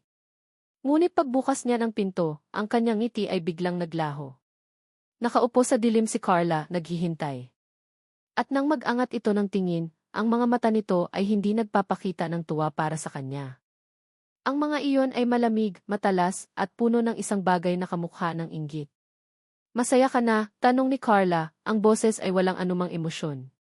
Mukhang nahulog na sayo ang mayaman mong prinsipe. Ilang araw nang lumulutang sa alapaap si Fina. Ang bawat umaga ay sinasalubong niya ng isang ngiti. Ang bawat sinulid na dumadaan sa kanyang mga daliri ay tila may dalang musika. Ang multo ng isang halik na hindi natuloy ay sapat na para panatilihin ang init sa kanyang puso. Si Harvey de la Vega. Ang pangalan pa lang nito ay nagdudulot na ng libo-libong paru-paro sa kanyang tiyan. Sa wakas, pagkatapos ng ilang araw ng palitan ng mga matatamis na text message, nagkayayaan silang muling lumabas. Isang simpleng dinner lang, sabi ni Harvey. Ngunit para kay Fina, ito na ang pinaka-espesyal na gabi. Maaga siyang natapos sa kanyang mga tahiin. Pinili niya ang isang simpleng bestida na kulay langit, isa sa mga paborito niyang gawa. Habang nagsusuklay sa harap ng salamin, hindi niya mapigilan ang pagngiti. Ngunit isang oras bago ang kanilang pagkikita, isang text message ang dumating mula kay Harvey. Hi. Something important came up. I can't make it tonight. Sorry. Nawala ang ngiti ni Fina. Binasa niya ang mensahe ng paulit-ulit na para bang sa paggawa nito ay may magbabago sa mga salita. Walang paliwanag. Walang pangako na babawi. Isang maikli at malamig na mensahe. Okay lang. Next time na lang. Ingat ka, reply niya, pilit pinasigla ang tono kahit naramdam niya ang unti-unting panlalamig sa kanyang dibdib. Baka may emergency lang talaga, sabi niya sa sarili. Importanteng tao si Harvey. Maraming inaasikaso. Ngunit ang key next time ay hindi dumating. Ang isang araw na katahimikan ay naging 2, pagkatapos ay 3. Ang mga matatamis na text message ay napalitan ng isang nakabibinging katahimikan. Tinatawagan siya ni Fina, ngunit laging unattended ang cellphone nito. Ang init sa kanyang puso ay unti-unting namatay, napalitan ng isang pamilyar na kaba. May nagawa ba siyang mali? May nasabi ba siya? Ang pag-asa na namuo sa loob niya ay dahan-dahang nagiging isang malaking tandang tanong. Hindi na niya natiis. Pagkatapos ng isang linggong paghihintay sa wala, nagpasya siya. Kailangan niyang malaman kung ano ang nangyayari. Isinuot niya ang kanyang pinakadisenteng damit at tinahak ang daan papuntang La Perla. Ang lugar na dati simbolo na ng pag-asa ay muli na namang naging isang nakakatakot na palasyo sa kanyang paningin. Nandyan po ba si Sir Harvey? Tanong niya sa receptionist, ang puso niya ay kumakabog ng malakas. Nasa opisina po niya, ma'am. Pero may kausap po siya. Hindi na pinatapos ni Fina ang receptionist. Naglakad siya ng diretso patungo sa pamilyar na pinto. Kumatok siya ng isang beses bago ito buksan. Naroon si Harvey, nakatayo malapit sa bintana, nakatalikod sa kanya. Nang marinig siya nito, lumingon ito. At sa isang iglap, bumalik si Fina sa kanilang unang pagkikita. Ang mga mata nito ay muling naging yelo. Ang mukha nito ay isang maskara ng malamig na kawalang pakialam. Fina! What are you doing here? Tanong nito, ang boses ay matigas. Harvey, anong nangyayari? Tanong ni Fina, ang boses ay nagsisimula ng manginig. Isang linggo ka nang hindi nagpaparamdam. May problema ba? May nagawa ba akong mali? Tumawa si Harvey, ngunit isang tawang walang saya. Isang tawang puno ng pait. May nagawa ka bang mali? As I don't know, Fina. You tell me. Hindi kita maintindihan, sabi ni Fina, ang pagkalito at sakit ay naghahalo na sa kanyang dibdib. Akala ko ba okay na tayo? Okay, ulit ni Harvey, humakbang ito palapit sa kanya. You want to know what's wrong? You really want to know? Pumunta ito sa kanyang mesa at kinuha ang cellphone nito. May pinindot ito at pagkatapos, isang boses ang umalingaw sa tahimik na opisina. Isang boses na napakapamilyar kay Fina. Ang boses ng kanyang ate. Madali lang makuha ang tiwala ni Harvey. Konting drama lang, bibigay din yon. Malapit na nating mabayaran lahat di. Napatigil ang paghinga ni Fina. Ang tunog ng recording ay parang isang matulis na bagay na direktang tumusok sa kanyang mga tainga at dumiretso sa kanyang puso. Nanlaki ang kanyang mga mata, nakatitig kay Harvey, hindi makapaniwala sa kanyang naririnig. Ano yan? Iyan ang katotohanan, Fina, sabi ni Harvey, ang bawat salita ay puno ng lason. Iyan ang plano ninyo ng kapatid mo, hindi ba? Ang konting drama para makuha ang tiwala ng mayamang prinsipe. Magaling. Aaminin ko, muntik na akong maniwala. Hindi totoo yan. Sabi ni Fina, umiling-iling, ang mga luha ay nagsisimula ng bumalong sa kanyang mga mata. Si Eddie. Huwag mo nang itanggi, putol ni Harvey. Narinig ko na ang lahat. Ang sakit na naramdaman ni Fina ay napakabigat, na para bang ang sahig ay biglang bumukas at nilamon siya. Ang tinig ni Carla, ang mga salita nito ito ang dahilan. Ang lahat ng pag-asang binuo niya ay gumuho sa isang iglap, winasak ng sarili niyang kapatid. Hindi na niya sinubukang magpaliwanag kay Harvey. Walang saysay. Ang hatol ay naibigay na. Ang tanging nasa isip niya ay si Carla. Tumalikod si Fina at tumakbo. Fina, narinig niyang tawag ni Harvey, ngunit hindi na siya lumingon. Tumakbo siya palabas ng La Perla, palabas ng marangyang gusali, ang mga luha ay malayang dumadaloy sa kanyang mga pisngi. Sumakay siya sa unang jeep na dumaan, hindi alintana ang mga tingin ng ibang pasahero. Ang isip niya ay isang magulong bagyo. Ang mga salita ni Carla sa recording ay paulit-ulit na tumutunog sa kanyang ulo. Pagdating niya sa kanilang apartment, malakas niyang itinulak ang pinto. Naabutan niya si Carla na kaswal na nanonood ng telebisyon, kumakain ng chichirya. "Oh, Fina, ang aga mo ata." Pinatay ni Fina ang Vivi. "Ano iyon, ate?" tanong niya, ang boses ay nanginginig sa pinaghalong sakit at galit. Ano iyon?" painosenteng tanong ni Carla. "Ang recording. Ang pinlano ninyo. Ang panloloko niyo sa akin, sa amin ni Harvey," sigaw ni Fina, hindi na napigilan ang sarili. Napatayo si Carla, ang mukha ay biglang namutla. Hindi ko alam ang sinasabi mo. Gawa-gawa lang yan. Sinisiraan ka lang ng mayabang na iyon. Huwag ka nang magsinungaling, giit ni Fina, humakbang palapit. Narinig ko ang boses mo. Malinaw na malinaw. Kaya pala ang bait-bait mo sa akin itong mga nakaraang linggo. Kaya pala todo ang suporta mo. Dahil lahat ng iyon ay parte ng plano mo. Akala ko ba pamilya tayo? Bakit mo to ginawa sa akin, ate?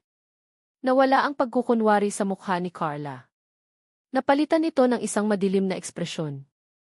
Ako nga ang nasa recording. Ano ngayon?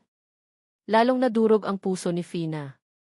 Bakit, tanong niya, ang boses ay halos isang pakiusap na. Bakit tumawa si Carla ng mapakla? Dahil pagod na akong maging kawawa, Fina. Pagod na akong makita kang masaya habang ako nagkakandakuba sa pagtatago sa mga pinagkakautangan ko. Ikaw, paprinsesa ka lang. Isang sayaw lang, isang iti lang, hulog na sayo ang lahat. Samantalang ako, kailangan kong gumawa ng paraan. Napailing si Fina sa mga naririnig. Hindi mo naiintindihan. Ako ang hindi nakakaintindi, lumapit si Carla, ang mga mata ay nanlilisik. Ikaw ang walang alam, Fina. Akala mo ba aksidente lang ang lahat? Akala mo ba nagkataon lang na nasira ang unang bestida na ginawa mo? Natigilan si Fina. Anong-anong ibig mong sabihin?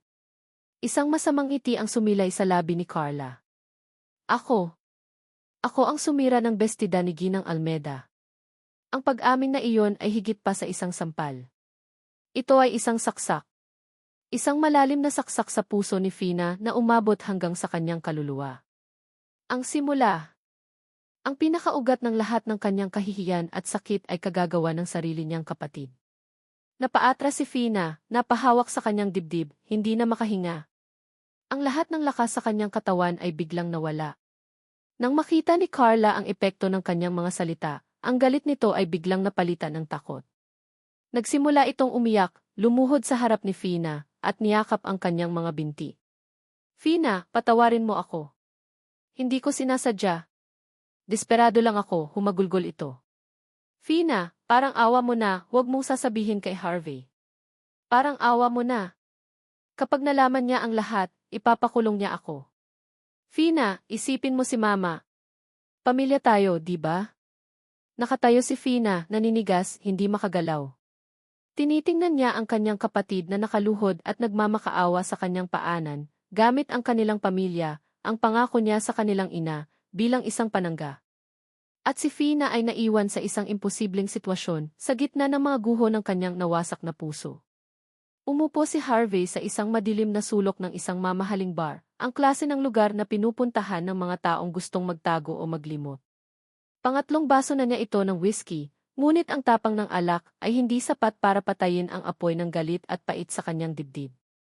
Konting drama lang, bibigay din yon. Ang mga salita mula sa recording ay umuulit sa kanyang isipan na parang sirang plaka. Bawat pag-ulit, mas lalo itong sumasakit, mas lalong nagiging totoo. Ang mukha ni Fina kanina, ang pagkagulat, ang mga luha, dapat sana inaniwala siya. Ngunit ang karanasan ay isang malupit na guro. Nakita na niya ang mga luhang iyon dati. Sa mukha ni Cynthia. Ang dalawang babae, si Fina at si Cynthia, ay nagsasanib sa kanyang isipan na puno ng alak. Ang kanilang maamong mukha, ang kanilang malalambing na salita, ang kanilang mga kwento ng kahirapan. Ang pagkakaiba lang, mas magaling na aktres si Fina. Mas nakumbinsi siya nito. At dahil doon, mas masakit ang pagbagsak. Pinaglaruan niya ang yelo sa kanyang baso. Ang pakiramdam ng tagumpay na dapat sana ay maramdaman niya dahil sa pagkakatuklas ng katotohanan ay wala. Ang nararamdaman niya ay isang malaking kahungkagan. Isang pakiramdam na muli, siya na naman ang naging tanga. Nagtiwala siya. Nagbukas siya ng puso. At muli siya ang talo. Another one, sabi niya sa bartender, itinutulak ang kanyang baso. Hindi niya gustong umuwi. Ayaw niyang harapin ang katahimikan ng kanyang kondo, kung saan ang bawat sulok ay magpapaalala lang sa kanya ng mga pangarap na muli na namang nawasak. Mas gugustuhin pa niyang manatili rito, lunurin ang sarili sa alak hanggang sa wala na siyang maramdaman. Samantala, sa maliit na apartment sa Quezon City, isang ibang uri ng katahimikan ang namamayani. Isang mabigat at nakakabinging katahimikan. Nakatayo si Fina sa harap ng kanyang salamin, tinitingnan ang sariling refleksyon. Ang babae sa salamin ay hindi na niya kilala. Ang mga mata nito ay walang buhay, namamaga sa kaiiyak. Ang mga labi nito na minsan nang umiti dahil sa kilig ay tuyo at walang kulay. Si Carla ay kanina pa tumigil sa pag-iyak. Nakaupo lang ito sa isang sulok, nakayuko, naghihintay ng kanyang hatol. Ang mga salita nito kanina, lalo na ang tungkol sa kanilang ina, ay parang mga kadenang ipinulupot sa puso ni Fina. Pamilya tayo, di ba? Paano niya sasabihin kay Harvey ang lahat? Na ang kapatid na minahal at pinagkatiwalaan niya ay isang ahas na tumuklaw sa kanya mula sa likod. Ang pagsasabi ng katotohanan ay mangangahulugan ng paglalagay sa kapatid niya sa kulungan. Ito ay pagtalikod sa huling habili ng kanilang ina. Ngunit ang pananahimik ay mangangahulugan ng pag-ako sa isang kasalanang hindi niya ginawa. Ito ay pagpapatunay sa lahat ng akusasyon ni Harvey. Ito ay pagkawala sa lalaking nagsimula ng maging mundo niya. Wala siyang mapili. Ang dalawang pagpipilian ay parehong impyerno. Sa huli, isang desisyon ang nabuo sa kanyang pagod na isipan. Isang desisyon na hindi batay sa pag-ibig o galit, kundi sa isang malalim at nakaugat na obligasyon. Kinuha niya ang kanyang cellphone at nag-dial, hindi si Harvey. Isang kaibigan. Nanghiram siya ng pera. Isang halaga na sapat para makalayo si Carla. Ate, sabi ni Fina, ang boses ay kalmado na ngunit walang emosyon. Umalis ka na. Pumunta ka muna sa probinsya. Magtago ka hanggang sa humupa ang lahat. Nag-angat ng tingin si Carla, ang mga mata ay puno ng pagkagulat at pasasalamat. Fina, salamat. Hindi sumagot si Fina. Tumalikod siya. Hindi niya kayang tingnan ang mukha ng kapatid niya. Kinabukasan, pinuntahan ni Fina si Harvey sa La Perla. Ito na ang huling pagkakataon. Nakita niya ito sa lobby, nagbibigay ng instruction sa mga staff. Nang makita siya nito, ang mukha nito ay nagpakita ng saglit na pagkagulat bago muling naging isang blankong pader. Harvey, pwede ba tayong mag-usap? Tanong ni Fina. Dinala siya ni Harvey sa isang bakanteng meeting room. Isinara nito ang pinto. Ano pa ang kailangan nating pag-usapan? Tumingin si Fina sa sahig. Hindi niya kayang salubungin ang mga mata nito. Bawat salitang lalabas sa bibig niya ay parang bubog na sumusugat sa kanyang lalamunan. Gusto ko lang mag-sorry, sabi niya, ang bawat salita ay mabigat. Hindi niya sinabi kung para saan ang sorry. Hinayaan niyang isipin ni Harvey kung ano ang gusto nitong isipin. Patawad, Harvey. Tumingin siya sa mga mata nito sa huling pagkakataon.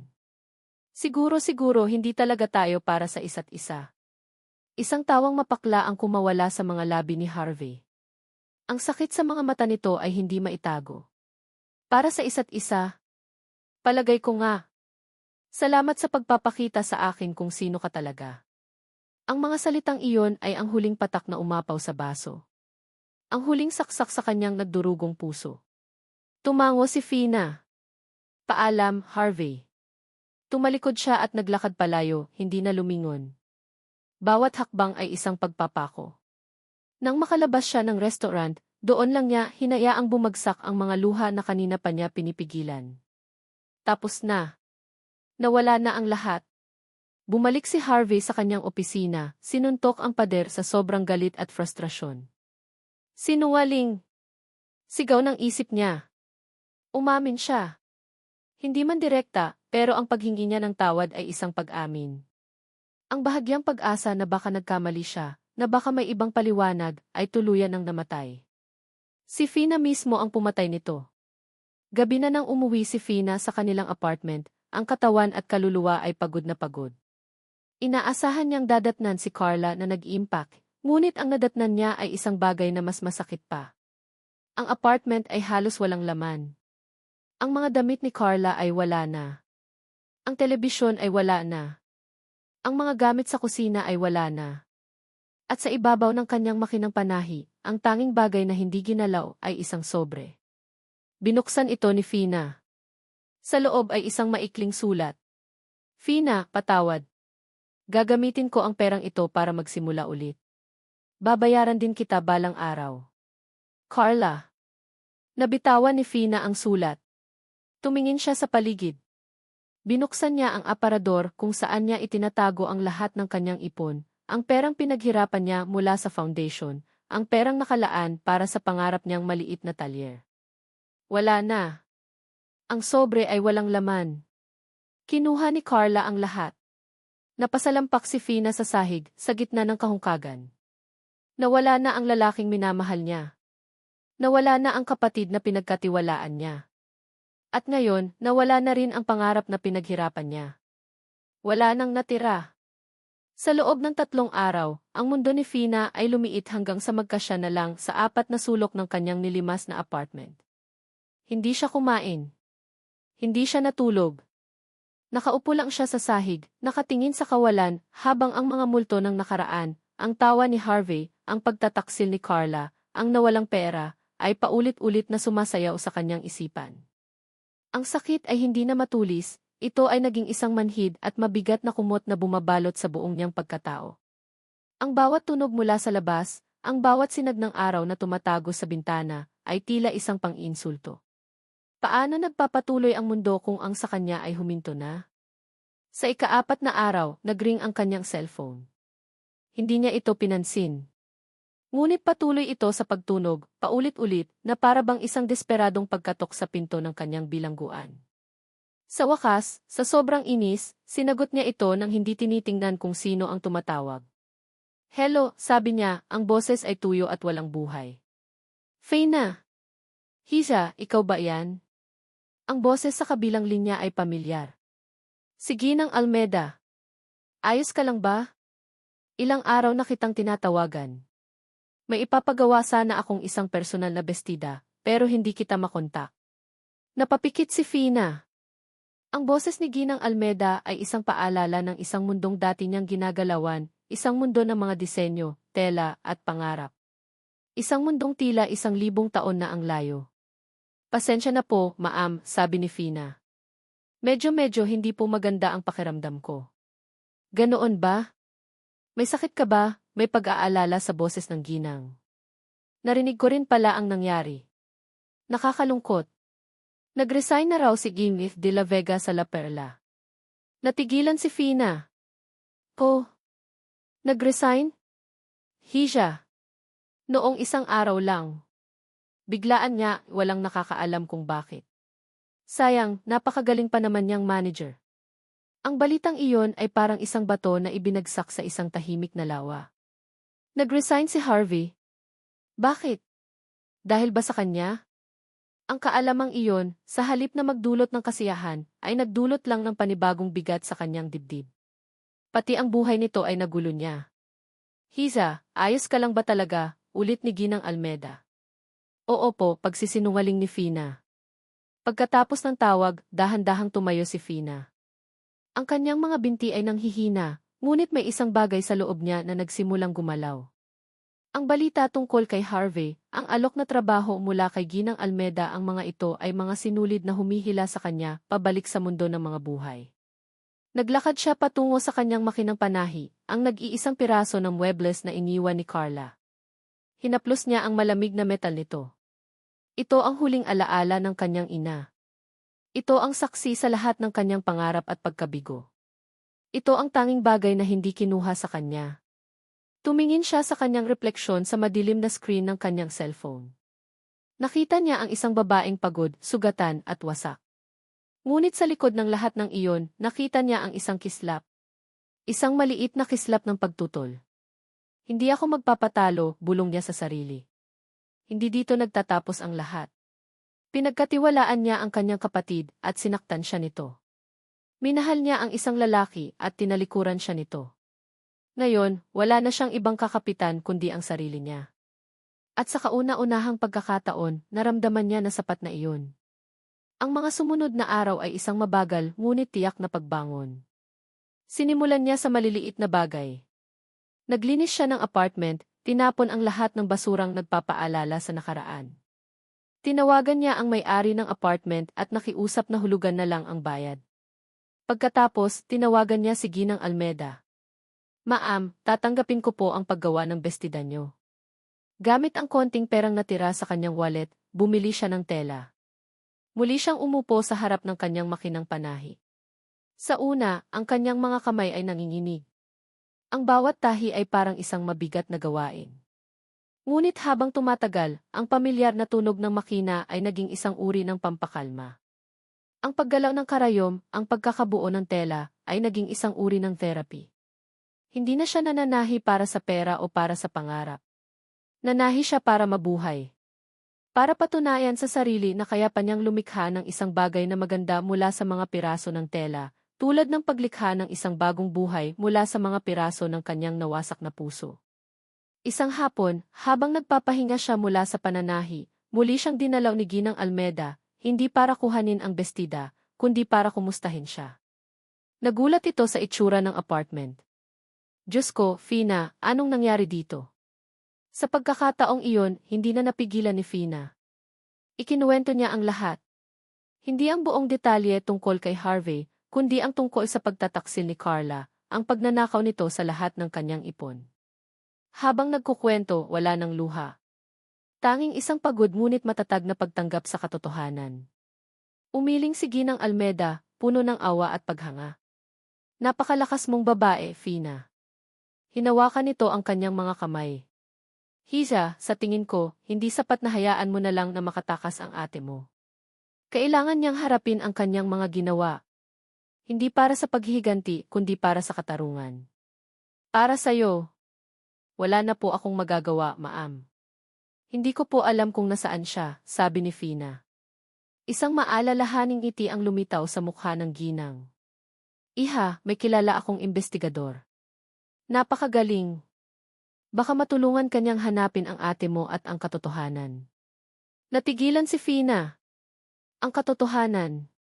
Isang salita na matagal na niyang itinatago sa ilalim ng sakit at obligasyon.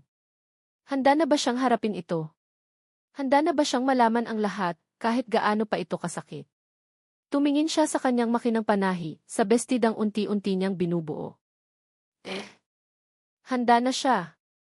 Ang pag-alis sa La Perla ay hindi nagbigay kay Harvey ng kapayapaan. Sa halip, ito ay nag-iwan sa kanya ng isang malawak na kawalan. Bumalik siya sa pagtatrabaho sa ilalim ng kanyang ama, sa pangunahing opisina ng kanilang kumpanya. Ang kanyang mga araw ay napuno ng mga spreadsheet, mga business proposal, at walang katapusang mga meeting. Ginawa niya ang lahat ng may mekanikal na kahusayan, ngunit ang kanyang isip ay wala roon. Habang nakikipag-usap sa mga investor o sinusuri ang mga financial report, ang kanyang isip ay lumilipad sa isang maliit na apartment sa Quezon City, sa isang babaeng may mga matang puno ng sakit na nagsasabing, siguro. Hindi talaga tayo para sa isa't isa. May mga gabing hindi siya makatulog. Upo siya sa dilim ng kanyang marangyang kondo, hawak ang isang baso ng alak at susubukang intindihin ang lahat. Bakit hindi siya masaya? Napatunayan na niyang tama siya, hindi ba? Si Fina ay umamin sa sarili nitong paraan. Pero bakit ang pakiramdam ng tagumpay ay kasing pait ng apdo? Your performance has been dropping, Harvey, sabi ng kanyang ama isang araw. Ang boses ay matigas at walang pasensya. Your mind is elsewhere. Get it together. Ang isang De La Vega ay hindi nagpapatalo sa emosyon. Hindi sumagot si Harvey. Paano niya ipapaliwanag na ang emosyon na ito ay hindi simpleng kalungkutan, kundi isang malalim at nakakabother na pagdududa. Isang pakiramdam na may isang mahalagang piraso ng puzzle na nawawala. Isang hapon, kinailangan niyang bumalik sa La Perla para kunin ang ilang personal na gamit na naiwan niya. Habang naglalakad siya sa pamilyar na pasilyo, naramdaman niya ang isang bigat. Ito ang lugar kung saan nagsimula at natapos ang lahat. Papalabas na sana siya nang madaanan niya ang dalawang utility staff na nag-uusap sa isang sulok. Sayang talaga yung si Ma'am Fina, no, sabi ng isa. Napakabait pa naman. At ang galing-galing gumawa ng damit. Nga, sagot ng pangalawa. Pero alam mo, ang weird talaga nung kapatid niya, yung Carla. Bago pa mangyari yung gulo sa unang bestida, lagi ko yung nakikita na palingalinga malapit sa stockroom kung saan nakalagay yung mga gamit para sa event. Akala ko nga may binabalak na masama. Natigilan si Harvey. Ang kanyang mga paa ay tila napako sa sahig. Ang simpleng usapan ng dalawang staff ay parang isang kulog na yumanig sa kanyang mundo. Ang kapatid niya, si Carla. Bumalik siya sa kanyang lumang opisina, ginamit ang kanyang master key. Umupo siya sa harap ng computer at, gamit ang kanyang dating access, binuksan ang archive ng mga footage. Mabilis niyang hinanap ang petsa ng unang insidente, ang araw na dinala ni Fina ang sirang bestida. Ngunit sa pagkakataong ito, hindi si Fina ang hinahanap niya. Ang kanyang mga mata ay nakatuon sa paghahanap kay Carla. Nakita niya ito. Isang oras bago dumating si Fina. Si Carla, pumuslit papasok sa isang service entrance. Naglakad ito ng may pag-iingat, ang mga mata ay malikot na tumitingin sa paligid. Pumasok ito sa hallway na patungo sa stockroom kung saan pansamantalang inilagak ang bestida. Pagkatapos ng ilang minuto, lumabas itong muli, nagmamadali at nawala sa kabilang pasilyo. Walang direktang ebidensya na sinira niya ang damit. Ngunit ang kanyang presensya doon, ang kanyang kahina-hinalang kilos ito ay isang piraso ng katotohanan. Isang malamig na kaba ang gumapang sa kanyang dibdib. Kinabukasan, hindi siya pumasok sa opisina. Nagmaneho siya papunta sa lumang address ni Fina. Ang dating masiglang apartment ay mukhang malungkot at walang buhay. Kumatok siya, ngunit walang nagbukas. Nagpunta siya sa isang maliit na tindahan sa tapat. "Excuse me po, Al. Itatanong ko lang po sana kung nandito pa yung mga nakatira dyan, yung magkapatid na Santos," tanong niya sa matandang nagbabantay. Tinitigan siya ng matanda mula ulo hanggang paa. "Nako, iho, matagal nang umalis dyan si Fina. Halos 1 buwan na." "Ganoon po ba? Siya lang po mag-isa." "Kawawa nga yung batang yan," sabi ng matanda, umiling-iling. "Napakabait at napakasipag. Pero yung kapatid, si Carla, nako, sakit ng ulo yan. Laging may mga lalaking naghahanap dyan, mga mukhang siga. Laging si Fina ang sumasalo sa mga problema." Ang bawat salita ng matanda ay karagdagang patunay. Ang nararamdamang hiya at pagsisisi ni Harvey ay unti-unting lumalaki, nagiging isang halimaw sa loob niya. Hindi na siya nag-aksaya ng panahon. Alam na niya kung sino ang huling taong kailangan niyang kausapin. Ginamit niya ang mga kontak ni Amy Reyes para hanapin ang kinaroroonan ni Dante Buaya Ramos. Natagpuan niya ito sa isang bilyaran sa Tondo. Ang lugar ay maingay at mausok. Lumapit si Harvey, ang kanyang mamahaling damit ay tila wala sa lugar. "Dante Ramos?" Tumingin sa kanya si Dante, ang mga mata ay nanliit. "Sino ka?" Naglabas si Harvey ng isang makapal na sobre at inilapag ito sa mesa ng bilyaran. "I want to talk about Carla Santos." Umisi si Dante, kinuha ang sobre. "Ano nang gusto mong malaman sa babaeng yon?" "Lahat," sabi ni Harvey. Tumawa si Dante. "May utang sa akin yon. Malaki. Pero ang mas interesante, yung kapatid niya, si Fina. Ginamit niya para makakuha ng pera sa isang mayamang manager." "Galing, no?" "Paano mo nalaman?" mariing tanong ni Harvey. Nagkwento si Carla, sabi ni Dante, lalong lumapad ang ngisi. Kinuha nito ang kanyang cellphone. "Gusto mo ng ebidensya?" Matalino yang si Carla. Nag-record pa siya para ipagyabang sa akin kung paano niya nagoyo ang kapatid niya at yung ano nga ulit yung tawag niya sa'yo. May pinindot si Dante sa kanyang cellphone at itinapat ito sa mukha ni Harvey. Isang video. Kuha sa loob ng isang bar. Si Carla, medyo lasing, nakikipagtawanan kay Dante. Akala niya talaga, mahal siya ng gong manager na iyon, sabi ni Carla sa video, tumatawa ng malakas. Hindi niya alam, ako ang sumira ng unang bestida para mapalapit siya doon. Ako ang nagpadala ng anonymous email. At yung huling recording. Naku, yun ang a-grade acting. Isang iyak ko lang, naniwala agad yung tanga kong kapatid na kailangan niya akong protektahan. Ayun, iniwan niya yung lalaki, tapos tinangay ko lahat ng pera niya. 2 ibon sa isang bato. Ha. Nabitawan ni Harvey ang hawak niyang baso. Ang tunog ng nabasag na salamin ay kasabay ng pagbasag ng buong mundo niya. Ang katotohanan. Ang buo, brutal at kasuklam-suklam na katotohanan. Hindi lang siya niloko. Si Fina ang tunay na biktima. Ipinain. Sinakripisyo. At siya ang naging sandata na ginamit ni Carla para wasakin ang sarili nitong kapatid. Siya ang humatol. Siya ang nagparusa. Napaatras si Harvey, hindi na makahinga. Ang mukha ni Fina sa huli nilang pagkikita, ang sakit, ang pagpaparaya, ang tahimik na pag-ako sa kasalanan, lahat ay biglang naging malinaw. Hindi iyon pag-amin ng kasalanan. Iyon ay pagtanggap ng isang sentensyang hindi para sa kanya. Tumalikod si Harvey at tumakbo palabas ng bilyaran, iniwan si Dante na tumatawa. Ang tanging nasa isip niya ay si Fina. Anong nagawa ko? Anong nagawa ko sa kanya? Ang init sa probinsya ay nakakapasong. Bawat ihip ng hangin ay tila nagdadala ng alikabok at ng amoy ng tuyong lupa. Para kay Fina, ang init na ito ay walang-wala kumpara sa bigat na nararamdaman niya sa kanyang dibdib habang nakatayo sa harap ng isang luma at kinakalawang na gate ng isang boarding house. Dito na iyon, Miss Santos, sabi ni Emif Cruz, ang investigador na tinulungan siya ni Ginang Almeda. Room number 3. Sigurado kami narito ang kapatid niyo. Tumango si Fina. Salamat po, Emif Cruz. Ako na po ang bahala mula rito. Naiintindihan ng investigador. Tumango ito at umatras, nagbigay ng espasyo. Ito ay isang usaping pampamilya. Isang laban na si Fina lang ang maaaring humarap. Huminga siya ng malalim, pinapakalma ang sarili. Pumasok siya sa gate at tinahak ang isang makipot na pasilyo. Ang amoy ng panis na pagkain at mamasa-masang damit ang sumalubong sa kanya. Kumatok siya sa pinto ng room 3. Walang sumasagot. Kumatok siyang muli, mas malakas sa pagkakataong ito. 8. At si Fina to. Narinig niya ang isang kaluskos sa loob, pagkatapos ay isang mahinang boses. Wala akong pera. Bumalik na lang kayo. Isang kirot ang dumaan sa puso ni Fina. Ang boses na iyon, dati puno ng kumpiyansa at panloloko, ngayon ay basag at puno ng takot. Hindi ako maniningil, ate. Mag-usap lang tayo, sabi ni Fina sa labas ng pinto. Dahan-dahang bumukas ang pinto, isang maliit na siwang lang.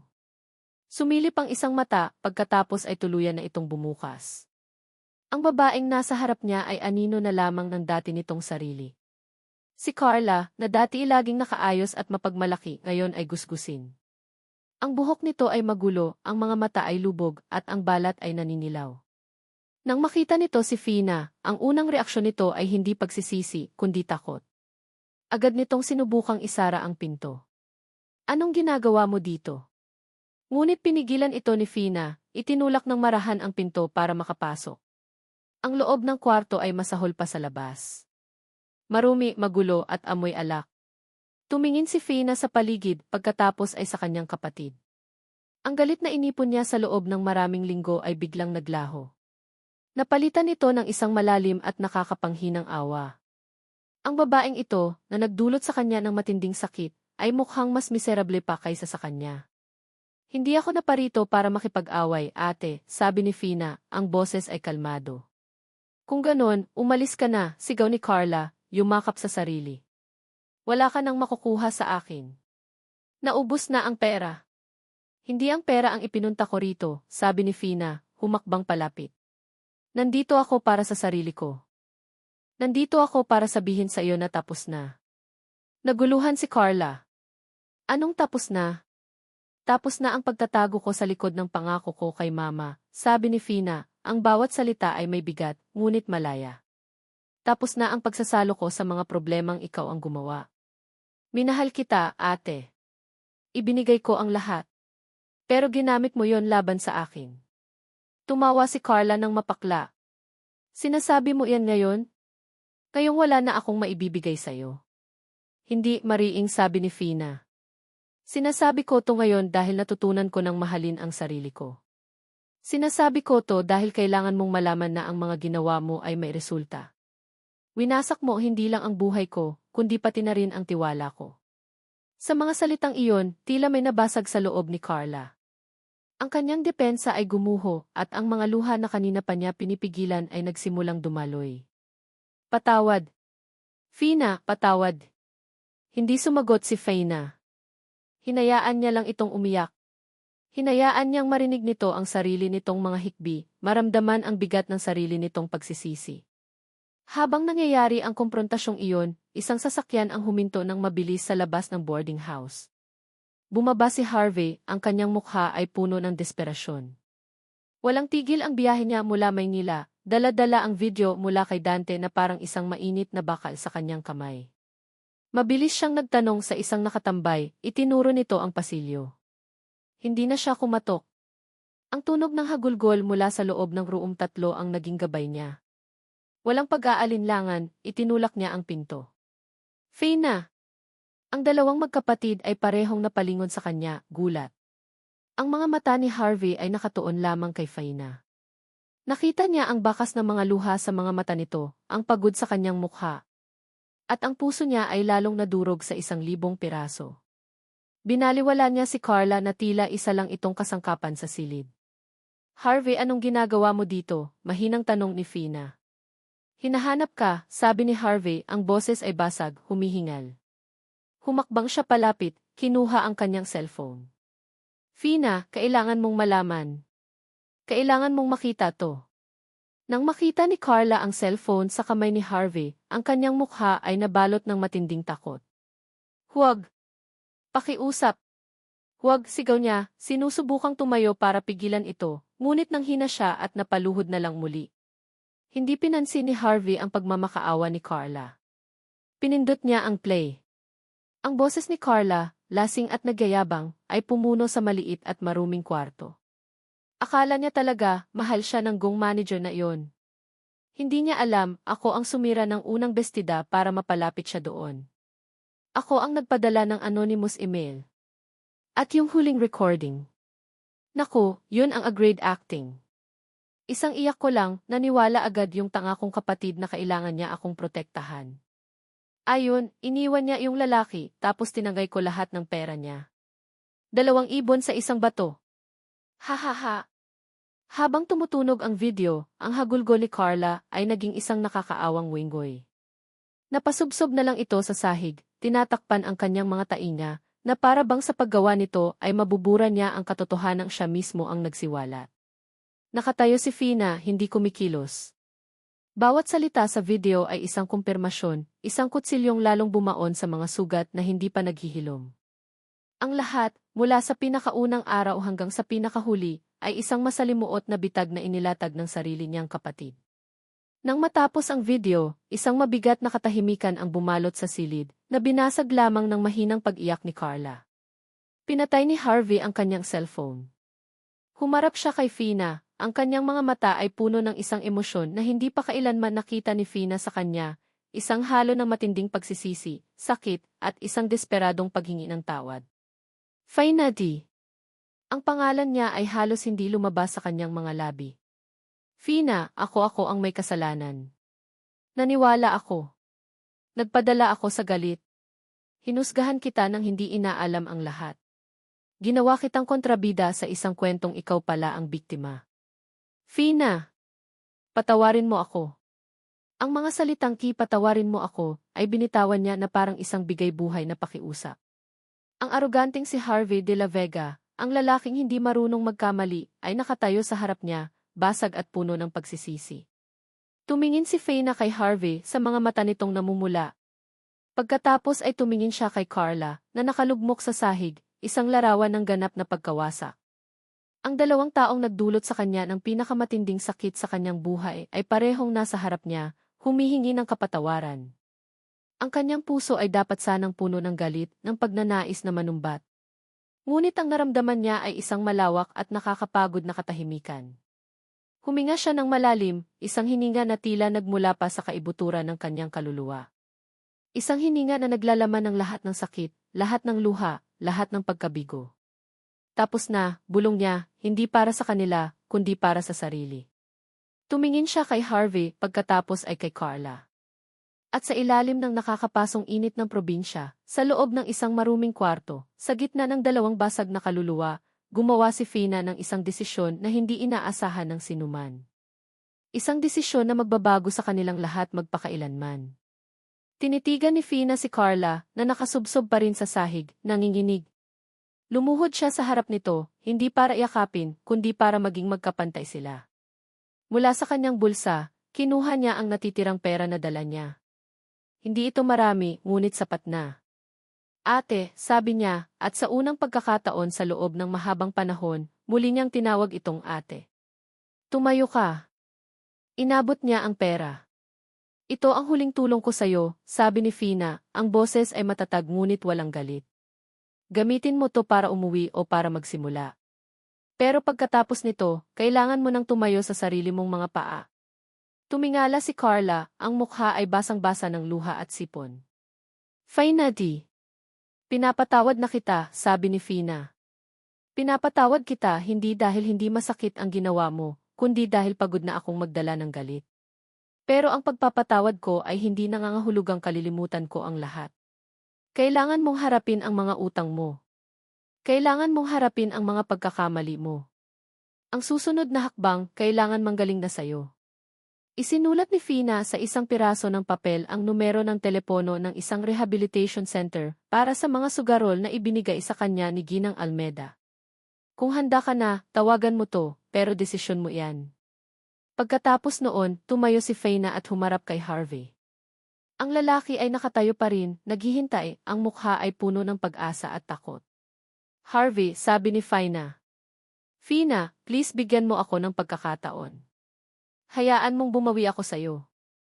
Hayaan mong ipakita kong nagbago na ako, sunod-sunod na sabi ni Harvey. Isang maliit at malungkot na ngiti ang sumilay sa labi ni Fina. Pinapatawad din kita, Harvey. Dahil alam kong nasaktan ka rin. Pero huminga siya ng malalim. Pero ang tiwala parang isang salamin. Kapag nabasag, kahit anong gawin mong pagdikit, hindi na maibabalik sa dati. May mga lamat na laging mananatili. Nakita ni Fina ang pagguho ng pag-asa sa mga mata ni Harvey. Kailangan ko ng panahon, Harvey, dugtong niya. Kailangan kong buuin ang sarili ko. Mag-isa. Hindi na niya hinintay ang sagot nito. Tumalikod si Fina at naglakad palabas ng kwarto, palabas ng boarding house, at palabas sa ilalim ng nakakapasong araw. Sa bawat hakbang, nararamdaman niya ang paggaan ng kanyang dibdib. Iniwan niya sa kwartong iyon ang lahat ng bigat, ang galit, ang sakit, ang nakaraan. Sa unang pagkakataon, naglalakad siya para sa sarili niya lamang. Makalipas ang 6 na buwan. Isang maliit ngunit maliwanag na shop ang nagbukas sa isang hindi gaanong mataong kalye sa Quezon City. Sa itaas ng pinto, isang simpleng signboard ang nakasabit, Pag-asa, Custom-made dresses and alterations. Sa loob, si Fina ay abala sa pag-aayos ng isang manikin na may suot na magandang wedding gown. Ang kanyang mga kilos ay puno ng kumpiyansa. Ang kanyang mukha ay mas payapa, mas masaya. Ang pera mula sa huling bestida na ginawa niya para kay Ginang Almeda, kasama ang isang maliit na pautang mula rito, ang naging puhunan niya. Ang pinto ng shop ay bumukas at isang pamilyar na lalaki ang pumasok. Si Harvey. Hindi tulad ng dati, hindi na siya nakasuot ng mamahaling suit. Isang simpleng polo shirt at slacks lang ang suot niya. Ngumiti siya nang makita si Fina. Bagong disenyo, tanong niya. Ngumiti pabalik si Fina. Para sa isang kliyente. Anong ginagawa mo dito? Sa loob ng 6 na buwan, hindi tumigil si Harvey. Hindi niya pinilit si Fina, ngunit hindi rin siya nawala. Sa simula, nagpapadala lang siya ng text, kumukumusta. Pagkatapos, nagsimula siyang dumalaw sa ginagawang shop ni Fina. Minsan, may dala siyang merienda. Minsan, tumutulong siyang magbuhat ng mga gamit. Minsan, uupo lang siya sa isang sulok, tahimik na pinapanood si Fina habang ito ay nagtatrabaho, na para bang kontento na siyang maging bahagi ng mundo nito, kahit sa malayo. May dala ako, sabi ni Harvey, inabot ang isang paper bag sa loob ay ang paboritong kape ni Fina. Salamat, sabi ni Fina, tinanggap ito. Maupo ka muna, tatapusin ko lang to. Umupo si Harvey, pinapanood si Fina. Nakita niya ang pagbabago. Ang dating babaeng mahiyain at laging yumuyuko ay naging isang babaeng puno ng dignidad at lakas. Hindi niya minadali ang pagpapatawad, ngunit hindi rin siya nagtanim ng galit. Nga pala, sabi ni Fina habang nag-aayos ng belo. Tumawag si ate kahapon. Napatingin si Harvey. Talaga? Kumusta siya? Nasa rehab center na siya. Mahirap daw pero sinusubukan niya. Sabi niya, balang araw, kapag maayos na siya, siya mismo ang hihingi ng tawad sa iyo. Tumango si Harvey. That's good to hear. Nang matapos si Fina sa kanyang ginagawa, lumapit siya kay Harvey, dala ang 2 tasa ng kape. Umupo siya sa tapat nito. Alam mo, sabi ni Fina, noong una, akala ko ang pag-ibig ay parang isang perpektong tahi. Diretso. Walang gusot. Walang mali. Tumingin siya sa mga mata ni Harvey. Pero natutunan ko, ang totoong pag-ibig pala ay parang pag-aayos ng isang sirang damit. Kinukuha mo ang mga punit-punit na bahagi. Tinatahi mo ulit ng may pag-iingat. Hindi na ito magiging kasing perpekto ng dati. May mga peklat. May mga tahi na kitang-kita. Pero mas matibay na ito kaysa sa dati, dahil alam mo na kung saan ang mga mahihinang bahagi nito. Isang luha ng pag-asa ang pumatak sa mata ni Harvey. Fina di.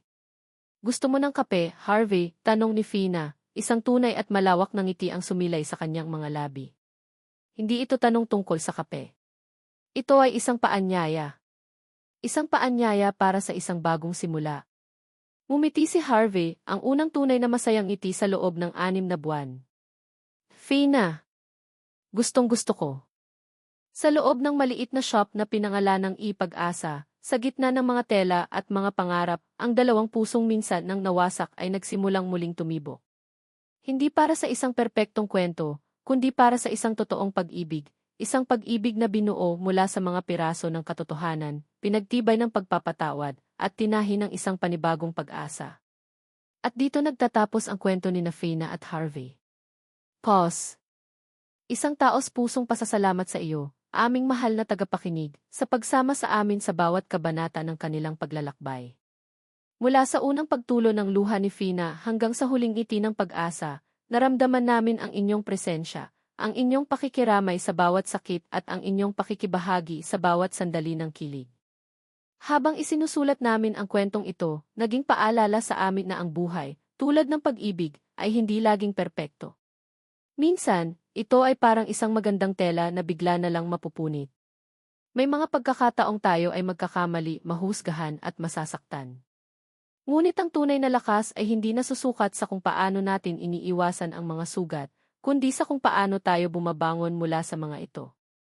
Ang kwento ni Fina at Harvey ay isang paalala na ang tunay na pagpapatawad ay hindi para sa taong nakasakit sa atin, kundi para sa ating sariling kapayapaan. Ito ay isang paglaya mula sa bigat ng galit. At ang tiwala, kahit kailan hindi ito ibinibigay ng basta-basta. Ito ay dahan-dahang itinatayo muli, piraso bawat piraso, sa pundasyon ng katotohanan at pag-unawa. Higit sa lahat, sana ay napulutan ninyo ng inspirasyon na sa pinakamadilim na sandali ng ating buhay, laging mayroong pag-asa.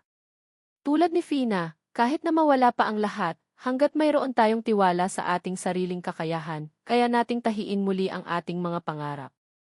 Muli, maraming salamat sa iyong oras at pakikinig. Kung ang kwentong ito ay nakaantig sa iyong puso, huwag mag-atubiling ibahagi ang iyong mga saloobin sa comment section sa ibaba. Nais naming marinig ang iyong boses. Hanggang sa ating susunod na pagkikita sa isa na namang kwentong puno ng pag-ibig, sakit at pag-asa.